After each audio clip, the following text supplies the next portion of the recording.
كبرات تخاتلتي فوتوتي نايزا مدب إذا تيوب رياكشن سبورت زخونت بقدمي نابزا channel بممصاكم مسكان قصيلنا بزرزراتو خنعاتو زينا كعسو اغري تمالي ابستخايده صوتات ناي تشامبيونز ليج غانتا برشلونه ام ميدان بورسيا دورتموند 4-0 رتعتا ام بل 25 برافينيا كنعرف تحدن 0 مريحاختو انتخالت ኣብ ድሕሪ ዕረፍቲ ግን እቲ ተመክሮ ፍሉይ ክእለት ዘለዎ ሮበርት ሌዋንዶስኪ ኣከታቲሉ ኣብ መበል 48-66 ጎላት ብምውሳኽ 3-0 ክትኸውን እኳ እንተገበረ ወዲ 17 ዓመት ክኸብታ ጋንታ ዝኾነ ስፔናዊ ናይ መስመር ኣጥቃዒ ያሚን ያማል ራብዒት ይወሲኽዋ።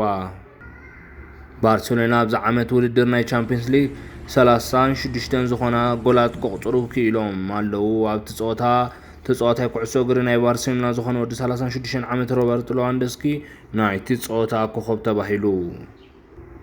ኣብ ካልኣይ ፀወታታት ካብ ዝነበሩ ኣብቲ ምሸት እቲ ፒኤስጂ ኣብ ሜዳ ንኣስቶን ቪላን 3-1 ክስዕራ ብምኽኣላ ኣብ ዝመፅእ ፀወታ እንድሕር ዳስዒራታ ናብ ፍርቂ ፍጻሜ ምሕላፋ ከተረጋግፅ እያ። ኣቐዲማ ኣብቲ ፀወታ ብሮጀርስ እንኳን ኣስቶን ቪላ ናብ መበሳሳን 5 ደቂቃ ተመሪሐት ፀኒሓ ብዝገበረቶ ሓያል መጥቃዕቲ ግን ፒኤስጂ ድሕሪ 4 ደቂቃ ድዌ ኣብ መበሳሳን 9 ተተረፋ ጎላት ከዓ ካብ ቀቫረሽኬልያን መንደስን ኣብ ሽቶ ተየመን 3-1 ክትረትዓ ክኢላ። ሰበር ዜና ሙሐመድ ሳላሕን ቨርጂል ቫን ዳይክን ምስ ክለቦም ሊቨርፑል ብሓድሽ ውዕል ኮንትራክት ኣብ ስምምዕነት በፂሖም። ሎሚ ለይቲ ሰዓት 3 AM ብኮንካፍ ናይ መልሲ ፀወታ ኢንተር ሚያሚ ምስ ሎስ አንጀለስ ኣብ ዝተገበረ ሊዮኔል ሜሲ 2 ጎል ብምዝጋብ ንሎስ አንጀለስ 3-1 ረቲዓታ። ኣብ ናይ ሎሚ ዓንቲ ምሸት ዝካየድ ፀወታታት ዩሮፓ ሊግ ከምኡውን ዩሮፓ ኮንፈረንስ ሊግ ነዚኦም ይመስሉ።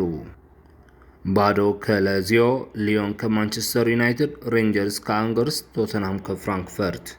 ኣብ ዩሮፓ ኮንፈረንስ ሊግ ከዓ ሊግያ ከቸልሲ፣ ጃግሎኒያ ከሪያል ቤትስ ክጋጠማ እየን። ናይ ሊቨርፑል ሌጀንድ ካብ ዝፅውዑ ሓደ ዝኾነ ብላክ ዳይመንድ ዝነበረ ሴኔጋላዊ ሳዲዮ ማኔ ሎሚ መበል 33 ዓመት ልደቱ ኣብ ኣኽቢሩ።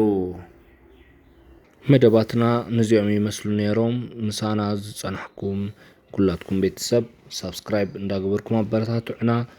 ናይ ሎሚ ዓንቲ መደብና ነዚ ይመስል ነይሩ። ኣብ ቀጻሊ ስጋዕ ንራኸብ ዘለኩም ርእቶታት ኮሜንት ኣብ ቲ ቻነል ታሕቲ ክጽሕፉልና ትኽእሉ ኢኹም። የቐኒልና ኣብ ዝቕጽል ንራኸብ።